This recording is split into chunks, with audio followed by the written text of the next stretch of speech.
Cada uno de ellos tiene una experiencia única, vital e intransferible, que debe hacerla y que otro no lo puede hacer por él.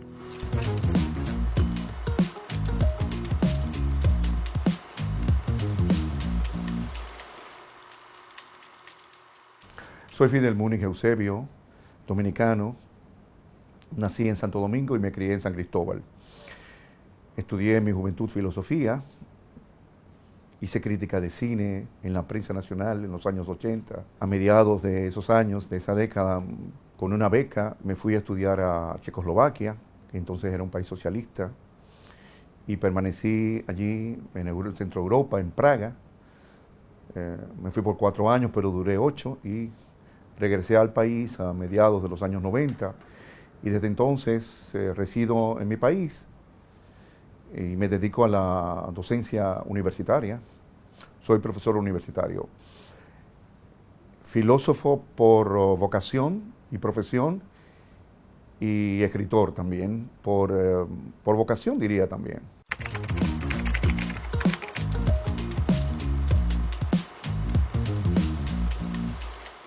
Tengo recuerdos muy agradables.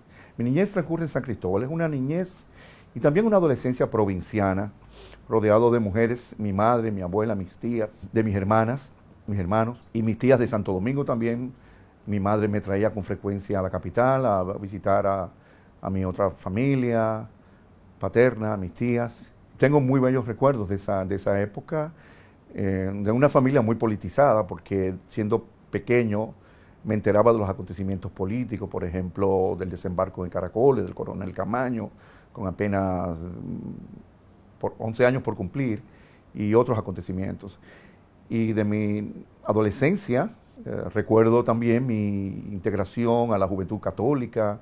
Yo me crié con padres, con curas, agustinos recoletos, que me orientaron en ese momento difícil y crítico de la adolescencia y de la primera juventud.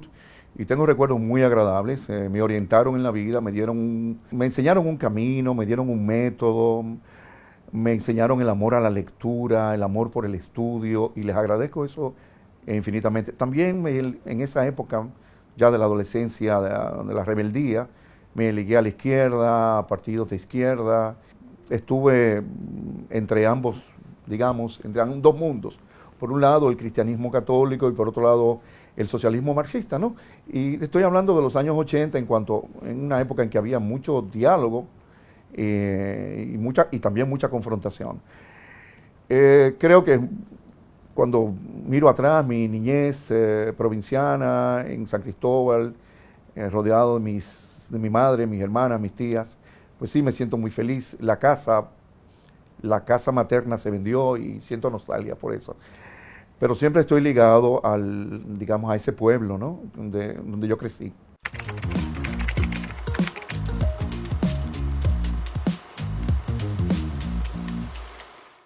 Sí, mi contacto con los padres, como ya señalé, con los padres agustinos recoletos, me enseñaron el camino del estudio de la filosofía. Me interesé. Antes yo pensaba, como niño y como joven, adolescente, no tenía una carrera clara en la vida, pero luego descubrí, gracias a ello, las humanidades. Y también a mis amigos de la izquierda, socialistas, marxistas, vi que el camino de mi vida estaba por las ciencias humanas, pero también por las artes.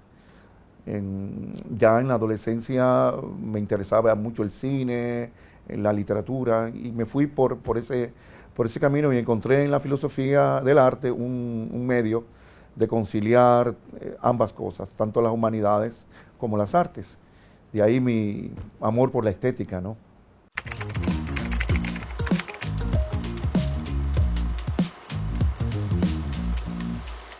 Hay algunos retos, pero en general no tuve desaprobación, digamos, ni rechazo.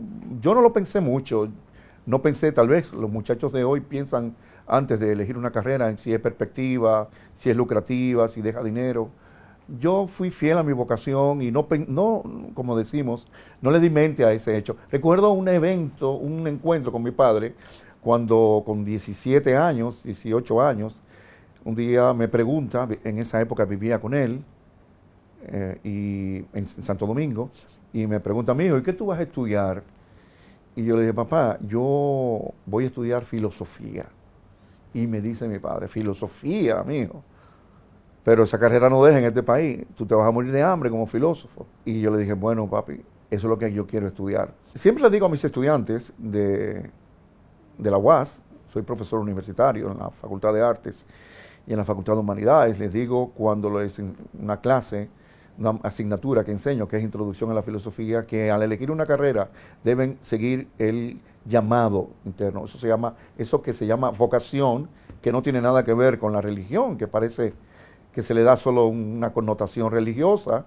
No, la vocación tiene que ver con eso que palpita en ti, eso que te gusta hacer, a eso que tú quieres dedicarle tu vida.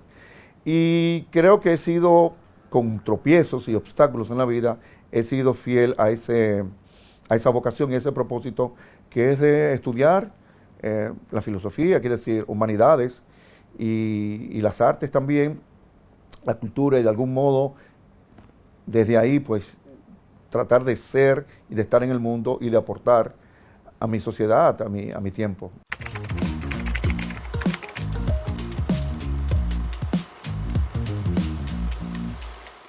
El viaje a Praga fue mi primer viaje. Tenía 25 años, el primer viaje en la vida, la primera vez que me montaba en un avión. Había recorrido un camino en el país, ya tenía una licenciatura en filosofía. Yo estudié en la Universidad Católica Madre y Maestra, que entonces era Ucamaima, hoy es Pontificia. Estudié antes de ser Pontificia y me gradué incluso con honores y tal, en una época en que estudiaba mucho. Me gustaba lo que hacía, me gustaba lo que estudiaba.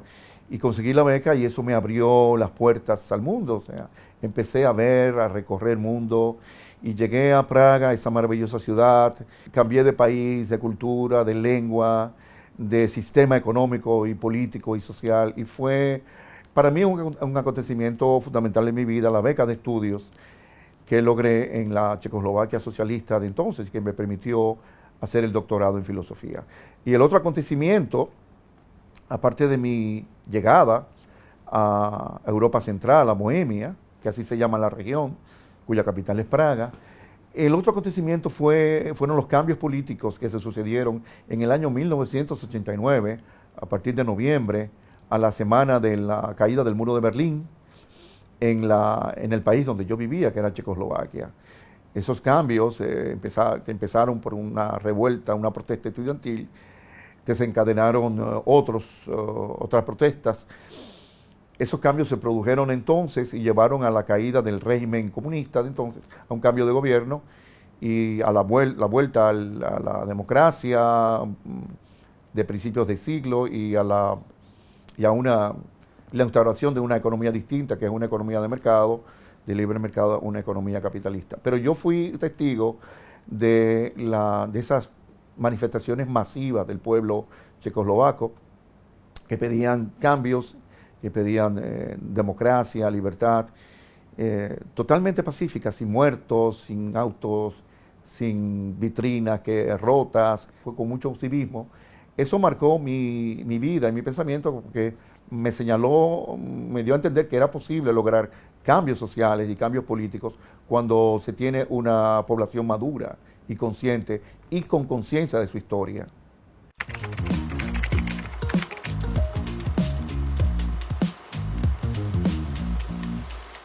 Bueno, el primer desafío fue la búsqueda de empleo. Tenía que vivir.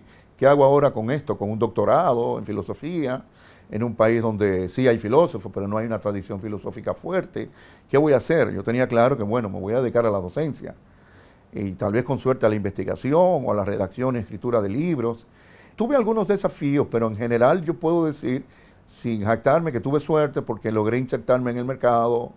Entré a trabajar como traductor en el Banco Central, a los 4 meses de regresar al país, y en el mismo mes, en abril de 1996, también logré entrar a la Universidad Autónoma de Santo Domingo para dar clases como profesor viajero, se le llama profesor no residente. Creo que fui afortunado. Y es curioso porque cuando regresé al país, en ese diciembre del 95, le dije a mi madre, mami, me voy a dar un año, voy a estar aquí un año. Si no consigo trabajo, yo me voy de nuevo de este país.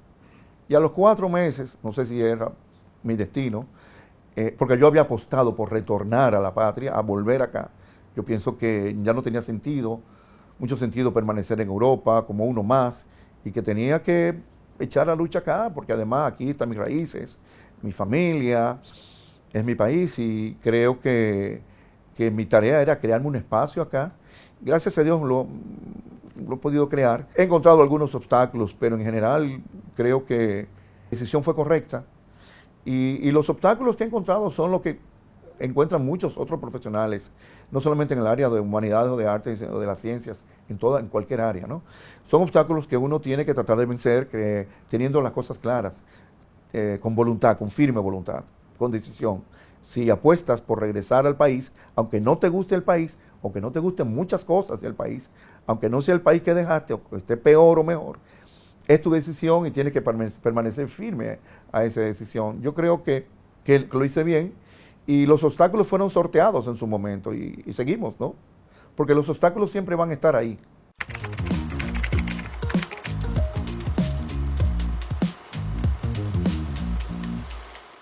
Mi familia nunca se opuso. Vengo de una familia de mujeres dominantes, enérgicas, vitales, impetuosas, pero también muy solidarias. La familia es muy solidaria, tanto la familia Eusebio como la familia Múnich. Siento que con el tiempo pues he ido perdiendo, ya no están en este plano temporal algunas de ellas, de esos miembros de la familia. Pero la familia siempre me apoyó, siempre me vio como el muchacho estudioso, dedicado, un poco nervioso también, pero que a Fidelito hay que apoyarlo, ¿no? Fidelito es un buen muchacho y que siga para adelante, Fidelito. Hay algo que debo de revelar, que en mi adolescencia yo quería ser cura, ¿no? Es algo que poca gente lo sabe. Yo fui seminarista con los padres Agustino Recoleto porque sentí un poco, en un momento creí que había en mí una vocación religiosa por el sacerdocio, pero pronto me di cuenta que no, que sí compartía con ellos la filosofía, la teología, el amor por el estudio, por la lectura, el camino, el rumbo que me señalaron, pero que no tenía vocación. Mi familia se sorprendió cuando entré al seminario y también se sorprendió más cuando salí. Pero en todo caso me apoyó. Yo siempre tuve apoyo de mi familia, siempre. Y eso lo agradezco mucho.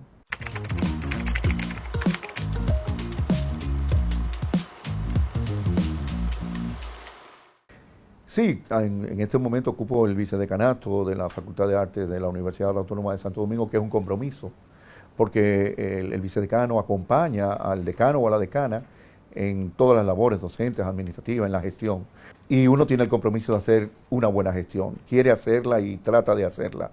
Es decir, no pasar desapercibido, aportar, mejorar, hacer crecer la facultad, tratar de que la Facultad de Artes, que hasta hace poco era la única facultad de artes en el país, porque hoy hay otra en una universidad privada, se convierta en un referente del sistema educativo, del ecosistema cultural y artístico dominicano. Es decir, que la facultad sea emblemática, que sea esa institución en donde se pueda estudiar arte y tenga ese prestigio y esa calidad.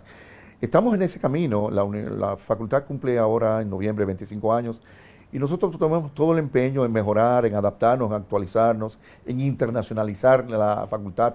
Es decir, que se convierta en un referente nacional, en una institución con mucho prestigio, incluso mayor del que tiene, o sea, que esté presente en el imaginario de la gente, pero también que se internacionalice, que entienda que es importante la proyección a nivel internacional, la cooperación internacional, promover la movilidad académica, la movilidad docente, la movilidad administrativa, los planes, los programas, las becas, y que fomente la investigación, el desarrollo, los programas de maestría, de cuarto nivel, de doctorado. Porque es fundamental el desarrollo de las artes en el conjunto del desarrollo de la sociedad. No podemos entender un desarrollo social o un desarrollo de la sociedad dominicana que sea solo económico o político o social sin tomar en cuenta la educación y la cultura. Y ahí entran las artes que humanizan y que sensibilizan y que son parte de esa formación integral que necesitamos. Hoy a nuestros estudiantes de bachillerato y universitario no se les da esa formación completa que les pueda servir a ellos para orientarse y moverse en la vida. Es una educación muy fragmentada que olvida esa dimensión humanista. Entonces ahí está la Facultad de Artes, no solamente como una institución donde resalta la creatividad y la imaginación creadora, sino también el pensamiento sensible, ¿no? Es decir, formar mejores profesionales que sean capaces de insertarse en el mercado de arte, pero también de, como ciudadanos, ser ciudadanos críticos, ciudadanos libres, ciudadanos conscientes, autocríticos, autónomos, es decir, ciudadanos capaces de moverse en esta sociedad, de aportar al desarrollo de esta sociedad, de ser entes que contribuyan a una sociedad dominicana que debe ser más justa, más equitativa, más libre y más democrática, o sea, más plena, y un paradigma del cual estamos muy lejos todavía. Hay un aspecto que quisiera enfatizar de este diálogo, de esta conversación sobre la educación y particularmente el papel de la educación artística y de las artes en el conjunto de lo que es el desarrollo de la sociedad, que debe ser un desarrollo integral, no un desarrollo parcial o fragmentado.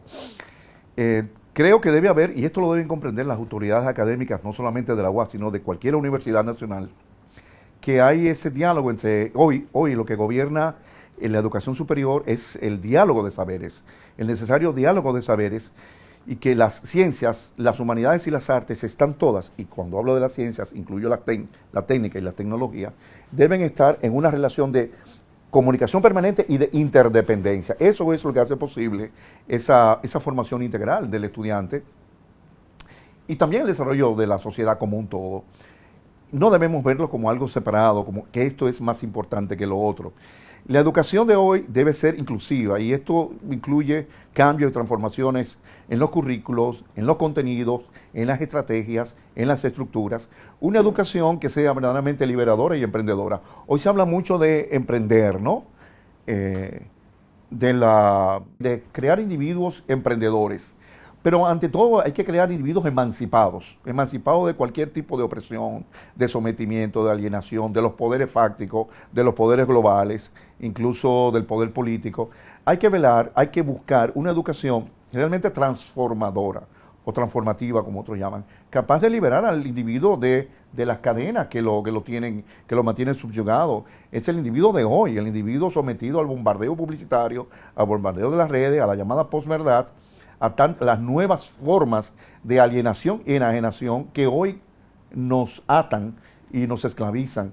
Entonces, la educación, que tiene un valor por sí mismo y no solamente en función por su aporte a la sociedad, si tiene un valor en sí mismo, debe formar este tipo de individuos, como ya dije, capaces de ser libres, autónomos y emancipadores. No solamente emprender, es ante todo emancipar. Y para mí una palabra fundamental hoy, donde hay tanto culto al emprendimiento, es empoderamiento. A mí me gusta más el empoderar que el emprender, no porque desprecie el arte, la importancia del emprender, ¿no? Porque es manifestación de una voluntad libre, creadora y todo esto, sino porque el individuo que no se empodera no se puede emancipar. Es decir, el empoderamiento precede, es la condición previa a la emancipación. Y no podemos renunciar a ese proyecto de emancipación que nació, que se vislumbró en el siglo XVIII con los enciclopedistas, con los iluministas, y que luego ha tenido tantos reveses históricos en las tragedias de los siglos XIX, sobre todo el siglo XX, y que hay pensadores que niegan y dicen, no, eso se acabó con Auschwitz. Yo podría decir, el proyecto de emancipación de la sociedad global, del mundo, acaba con Gaza, por ejemplo. Podría decir, Gaza hoy es la muerte de todo proyecto emancipador. Sin embargo, tenemos la esperanza todavía de crear un mundo mejor, un mundo más justo, un mundo donde el individuo no renuncie a su capacidad crítica, a la libertad de cuestionar. Un mundo que está amenazado hoy. Vivimos en un mundo caótico, un mundo fragmentado, un mundo donde hay mucha muerte y destrucción, donde hay grandes peligros que nos acechan por todos lados, el armamento, la carrera armamentista, el desastre medioambiental, la superpoblación, la crisis de los alimentos, las guerras. Sin embargo, ahí está el hombre todavía sintiendo, pensando, aspirando a vivir o a sobrevivir en este mundo tan amenazado. Un planeta en riesgo, un planeta amenazado. ¿Cuál es el papel de los educadores? Cuando yo escucho decir que los educadores somos facilitadores, me da algo como que me insurjo contra esa idea, porque la palabra facilitar es como, viene de otra lengua, viene del idioma anglosajón. Yo no creo que los educadores seamos facilitadores, los educadores a veces somos dificultadores. No se trata de poner las cosas fáciles como si fuera un problema. La educación no es un problema, la educación es una tarea y es una misión. Y la docencia es un magisterio. Hoy que se quiere poner, digamos, se quiere obviar el papel del profesor para darle más importancia al alumno, que es realmente el insumo, el estudiante, no hay que olvidar la importancia del profesor en el aula y fuera de ella. El docente, y en concreto el docente universitario, ha perdido el valor de que disfrutaba, el estatus, el prestigio de que disfrutó durante mucho tiempo. Yo le llamo a eso el estatus degradado, ¿no? Porque simplemente se le ve como alguien que orienta, nada más que está ahí para facilitar una resolución de unos problemas. Yo pienso que se está perdiendo la dimensión fundamental y trascendental del magisterio. Un Pedro Enrique Ureña, un Américo Lugo, un Hostos, jamás permitirían hoy que se le llamaran facilitador. No fueron facilitadores, fueron humanistas. Y el verdadero pensamiento, la verdadera educación, con todos los aportes de la tecnología de que disfrutamos y gracias a la cual podemos hacer esta entrevista y difundirla en las redes sociales y puede circular por toda esa selva que es el ciberespacio, es la dimensión humanista que nos hace hombres, seres humanos, ¿no? Que nos arraiga al mundo aquí y nos hace ver que somos mortales, que un día vamos a morir y que tenemos una misión en esta vida y que debemos tratar de darle sentido a nuestra vida. De ahí el papel mío como profesor de filosofía en la universidad y profesor de artes.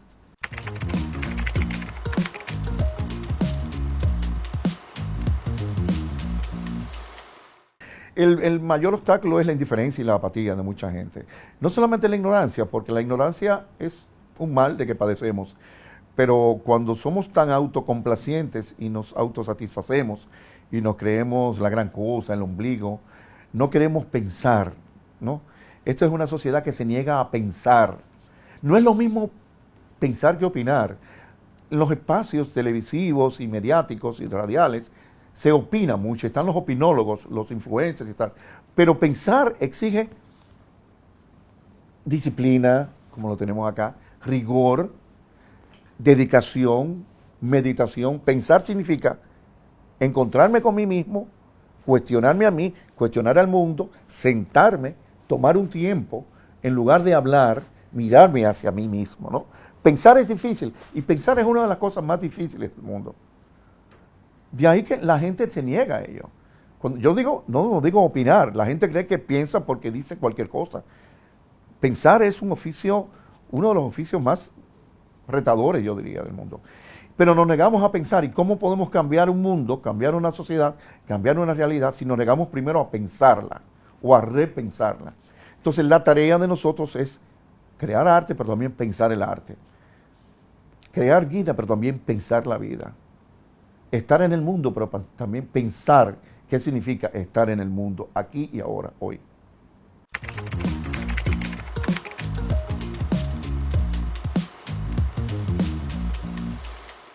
Es un continuo aprendizaje, he aprendido, no termino de aprender porque uno sigue cometiendo errores.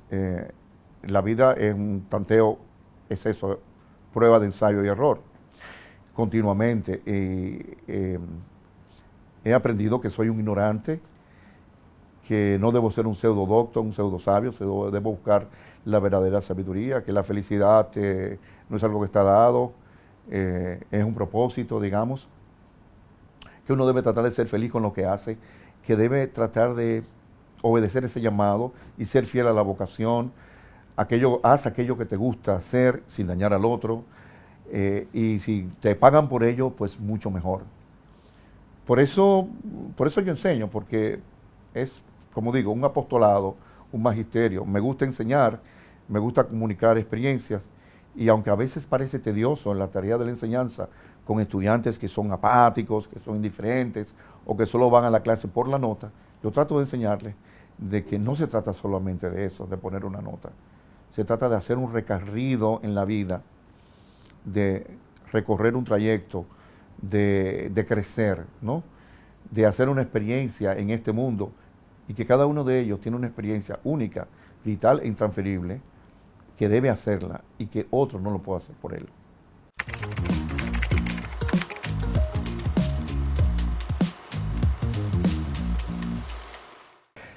Que siempre lo manejan mal, siempre los partidos políticos de la democracia post-trujillista no han hecho lo suficiente por combatir la pobreza, la injusticia, la miseria, la falta, la ignorancia, el analfabetismo, al contrario, y que son unos impostores y unos simuladores, que no creo en los partidos del sistema, creo en la democracia, pero tenemos una democracia demasiado imperfecta, es perfectible, puede mejorar, pero no creo en la sinceridad de los gobernantes, de los gobiernos. Ha sido insuficiente. Estamos en los últimos lugares en la prueba de PISA, las pruebas internacionales. Hemos hecho muy poca mejoría y gran culpa de ello la tiene la clase dominante y la clase política. Américo Lugo decía, citado por Pedro Enrique Jureña hacia 1903, sobre la República Dominicana, en un diagnóstico decía: la mayoría ignorante necesita instrucción y la minoría y la élite gobernante necesita ideales patrios. La clase dominante no tiene ideales patrios, la clase política no tiene ideales patrios, simula tenerlos, pero no los tiene.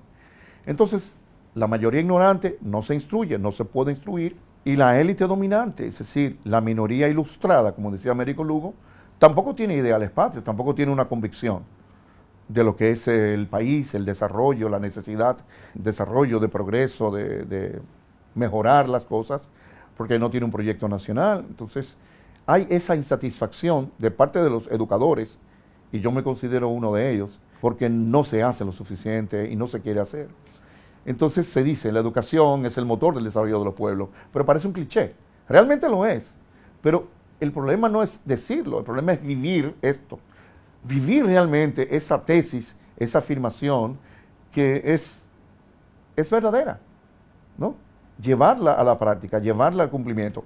Pero Enrique Jureña decía que la cultura, y agregaba la educación, solo la cultura salva a los pueblos. Y señalaba también, solo la educación. Lo decía en 1922 en Argentina, en los años 20 en Argentina, lo decía en México a principios del siglo, 1916, lo repitió siempre en la vida. Nosotros lo podemos decir, hoy aparece en la Plaza de la Cultura una efigie que dice, solo la cultura salva a los pueblos. Pero ¿qué significado tiene eso? ¿Qué aplicación tiene eso? Es flatus vocis, es palabra hueca, vacía en la sociedad dominicana, porque no se hace lo suficiente. No somos mejores. No hemos aumentado, no hemos mejorado los índices de desarrollo humano, pero tampoco los índices de educación a nivel secundario, y tampoco a nivel universitario. Entonces seguimos en crisis y no hay señales de esperanza en el futuro. ¿Qué podemos hacer? Seguir apostando por una mejor educación, en el caso que nos ocupa, por una mejor educación superior en la República Dominicana, por una mejor educación superior pública, y en el caso de las artes, por una mejor enseñanza de las artes en el sistema universitario dominicano.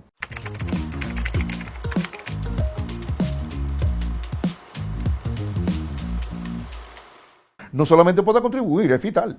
Sin un pensamiento crítico, y yo le agrego el pensamiento sensible, porque es ese que te hace descubrir el valor de la obra de arte. Cuando vas, por ejemplo, a una exposición de H.R. Suriel, cuando visitas Fórmula 1 y ves todo esto maravilloso, espléndido, asombroso y contundente, dice, ¿qué ha significado esto? ¿Qué tiene que ver eso con el desarrollo social y cultural? Claro que sí, claro que nos conecta con nuestro mundo, claro que es una crítica y una denuncia y una manifestación del mundo que vivimos hoy. No son solamente obras hechas para el disfrute estético, el disfrute estético está ahí, la parte lúdica, gozosa, pero hay otra parte en la obra de arte que es reflexiva, que ella te lleva a pensar el mundo y ver el mundo con otros ojos. Y eso es lo que nos hace ver la obra de H.R. Suriel, por ejemplo, visitada por mí 5 veces mientras estuvo expuesta en el Museo de Arte Moderno. Y lo que hacen también otras exposiciones de otros artistas. Sin pensamiento crítico en la enseñanza universitaria y también en la enseñanza media, no hay nada. El pensamiento crítico te lleva a dudar, a cuestionar, a ver que no vivimos en el mejor de los mundos posibles, nada del optimismo leibniziano, sino que vivimos tal vez en el más atroz de los mundos posibles. Solo hay que fijarse hoy cómo el mundo está desgarrado por genocidios, por masacres, por bombardeos. Y que estamos, a veces uno siente que realmente estamos al borde de un desastre, de una catástrofe, de una hecatombe nuclear. Y nosotros seguimos en la isla como si nada, viviendo, bailando, celebrando. Y tú me dirás, pero Fidel, ¿qué podemos hacer? Estar atentos. Como decía Michel Foucault, el filósofo francés, la conciencia, mantener la conciencia despierta e inquieta sobre nuestro mundo, ¿no? Y una última cosa, para no parecer muy desalentador, como decía Antonio Gramsci, ese gran pensador marxista original, actuar y pensar. Actuar con el optimismo de la voluntad, pero pensar con el pesimismo de la inteligencia.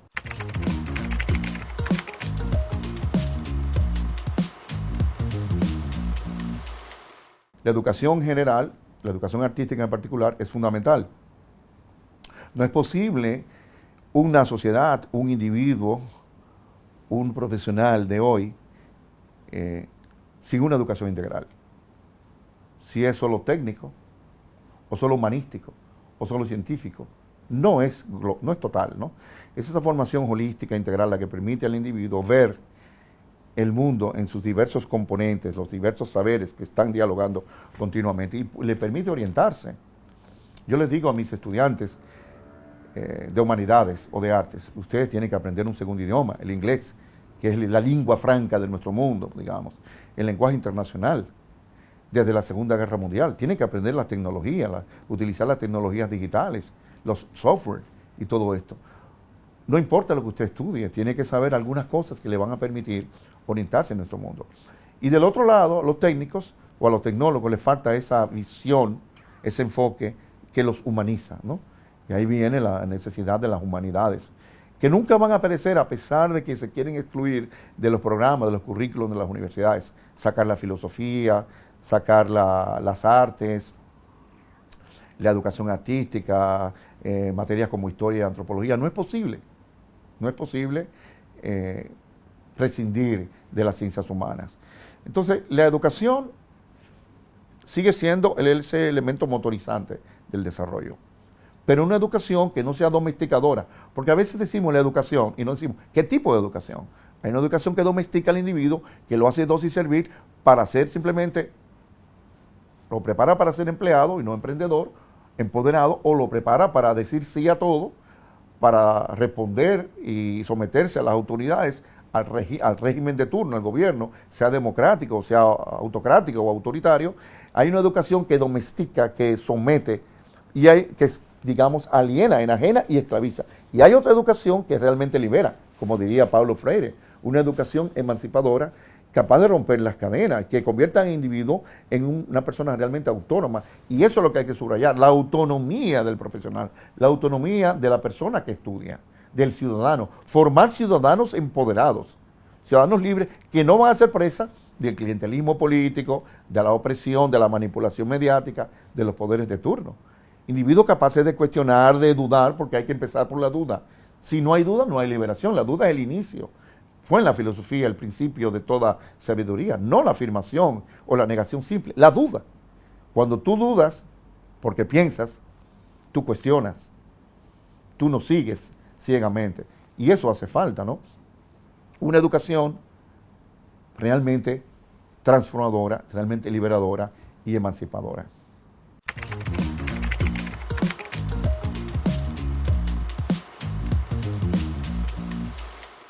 Hay que ampliar el horizonte democrático, hay que democratizar más, hay que independizar las instituciones, los poderes del Estado. Hay que abandonar las prácticas clientelistas, hay que educar más a la población.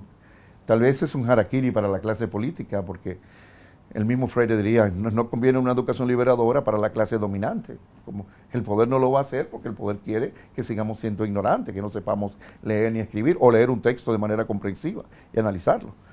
El poder no quiere rebeldía, en ningún lado quiere rebeldía. Y la rebeldía es importante, es fundamental, es lo que le da vida al ser humano, incluso su propósito. El decir no, como decía Albert Camus, decir no, un hombre rebelde es un hombre que dice no. Ese no es simple negación, no es una simple postura negativa, tiene un aspecto creador, independizador. El decir no es un acto de rebeldía, pero también crea, ¿no? Oye, no, quiero otra cosa, no quiero esto. Entonces hace falta una verdadera democracia con mayor justicia, con libertad, un país donde la educación sea un propósito y una prioridad, donde la cultura sea prioridad. Lamentablemente, la cultura no es prioridad en la República Dominicana. Lo he dicho, lo he escrito, lo he reflexionado públicamente. Se habla de esto, pero no se llega a entender. Vuelvo al pensamiento de Enrique Jureña. Solo la cultura salva a los pueblos. Y él agregaba la cultura y la educación.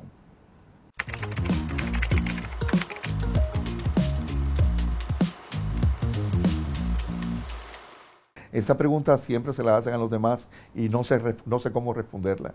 Realmente no me lo he planteado. Me gustaría ser recordado con cariño, ¿no? Como una persona inquieta, apasionada, nerviosa también, y que quiso ser auténtico y dejar un legado, transitar por este mundo, hacer el bien. Eso me queda del cristianismo.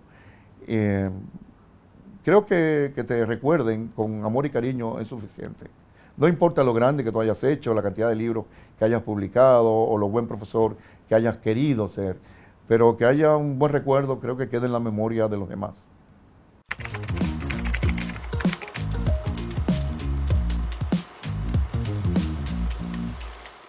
No me gusta decir lo que hay que hacer, pero la sociedad dominicana creo que debe ser más autocrítica, debe mirarse en un espejo.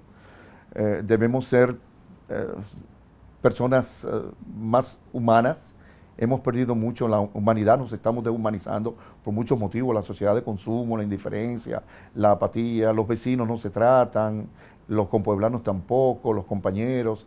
Hay una guerra parece que de todos contra todos. Los jóvenes están desorientados. Este tipo de programa cumple un papel, ¿no? De orientación, porque la comunicación tiene un papel, una función social que hacer en la construcción de la ciudadanía, en la construcción de la sociedad. Y creo que la sociedad dominicana que está luchando contra la pobreza, que está imbuida por el consumismo desenfrenado, por la violencia, por la delincuencia, la criminalidad, la corrupción, es una sociedad que está perdiendo su capacidad crítica. Creo que debemos volver a eso, debemos volver a vernos a nosotros mismos como un espejo, como individuos y como sociedad, y saber qué queremos ser, de dónde venimos y hacia dónde vamos.